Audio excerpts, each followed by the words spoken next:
जय श्रीराम भावांनो. आज सकाळी 6 वाजता उठूनच मी निघालोय आपलं मॉर्निंग वॉकिंग आणि एक्सरसाइजला.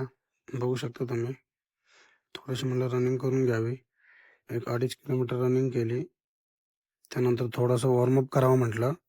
स्ट्रेचिंग वगैरे थोडीशी मागं पुढं हातपाय. त्याने जरा आपले जे पोट वाढलेलं आहे ते कमी होतं. त्यामुळे थोडंसं त्यानंतर लगेच आपले जोर मारायला घेतलं. जोरचे 3 सेट मारले 15-15चे. कारण आज जास्त जात नव्हते. त्यानंतर लगेच आपलं हनुमान बैठका मारायला घेतल्या. हनुमान बैठका वगैरे मारून झाल्या. लगेच थोडंसं जोर मारू म्हटलं. जोरचे पण 4 सेट मारले 10-10चे. पण जोर पण जात नव्हते. त्यानंतर लगेच आपले इनहेल एक्सेल वगैरे श्वासोश्वास करायला सुरुवात केली. त्यानंतर लगेच अनुलोम विलोम. त्याने आपलं कसं आहे जरा थोडंसं हृदय वगैरे थोडं नियंत्रित राहतं. त्याला ऑक्सिजन वगैरे नॉर्मली एकदम चांगल्या प्रकारे पोहोचतो सगळीकडं. त्यामुळे आपण रोज मेडिटेशन वगैरे करून लगेच निघालो आपण आपल्या घरी. आज वीक ऑफ होता. आज सुट्टी होती. 2 आठवड्यानंतर सुट्टी भेटली आणि लगेच म्हणलं आज शनिवार होता. त्यामुळे आज मंदिरात जावं म्हटलं, आपल्या मारुती मंदिरात. बघू शकतो तुम्ही. लगेच आम्ही मारुती मंदिरापाशी पोहोचलो. मारुती मंदिर खूप जुनं आहे आमच्या इथलं आहे. त्यामुळे मारुती मंदिराला मी दर शनिवारी येतो. कदाचित चुकतो, पण काम असेल तर. नाही तर दर शनिवारी माझं कायम फिक्स असतं मारुती मंदिरला. दर शनिवारी जायचं.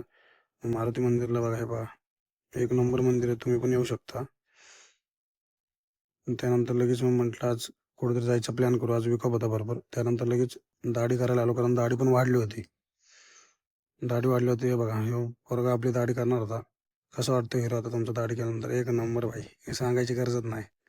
त्यानंतर लगेच थोडंसं आवरून वगैरे आज ठरवलं, आपला जो लंडन ब्रिज आहे, एक्झिबिशन आहे तिकडचं, ते जायचं म्हणून.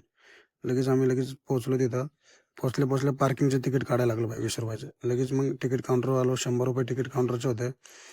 त्याला आमच्या दोघांचे दिले 200 रुपये आणि निघालो आम्ही. हे बघा, तुम्ही बघू शकता भाई. आल्याच इथं भाई एवढी गर्दी फोटो काढण्यासाठी लोकांची, सांगू नाही शकत. हे बघा भाई, फिलिंग ढाकत होती डायरेक्ट. असं वाटत होतं लंडनला आलेलो आहे आपण. हे बघा, तुम्ही बघू शकता इथलं. आणि आतमध्ये आल्यानंतर, डिस्नीलँडला आल्यानंतर तर बघा कसलं भाई, हे फिलिंग एक नंबर भाई. खरंच पैसा वसूल कार्यक्रम झाला भाई. बघा तुम्ही. तुम्ही न जाता तुम्हाला सगळ्या गोष्टी दाखवते. फक्त आपले ब्लॉग बघत राहा भाई. आज जाओ, दिखा देता हूं भाई आपको. देख लो, पूरी तरह से देख लो भाई. फोटोसाठी तर खूप गर्दी होती आज, सांगू नाही शकत. लगेच मग आम्ही फूड स्टॉलवरती आलो. हे बघा, केरला मसाला फ्रूट्स वगैरे, इथले खडे मसाले वगैरे, हलवा वगैरे होता केरलाचा. एक नंबर, खरंच भारी होते. त्यानंतर हे बघा, लहान पोरांसाठी गेमिंग वगैरेचे सगळे हे होते. बघू शकता तुम्ही. हे बघा, गेमिंगचे ते. त्यानंतर बुक्स पॉईंट पण होतं त्यावरती. हे बघा, बुक्स वगैरे होते, चांगले चांगले बुक्स होते. माइंडसेट वगैरे, द हिंदू रिझन वगैरे, सगळे एक नंबर बुक्स वगैरे होते.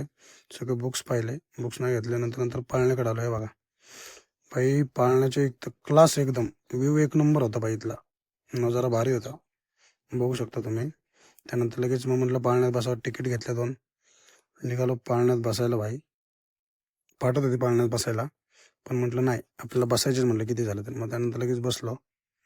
बसल्यानंतर बघा तुम्ही भाई, आता फक्त तुम्ही मज्जा बघा पुढं. फक्त स्टार्टिंगला काय वाटलं नाही, तरी म्हटलं ट्राय करू. भीती वाटत होती, पण तरी म्हटलं ट्राय करू भाई. लय डेंजर, कान फाटली भाई. भाई खालून वरती जाताना भाई काहीच वाटत नाही. वरतून खाली येताना भाई असं वाटतं 10व्या मजल्यावर आपण उडी मारते भाई. एवढी डेंजर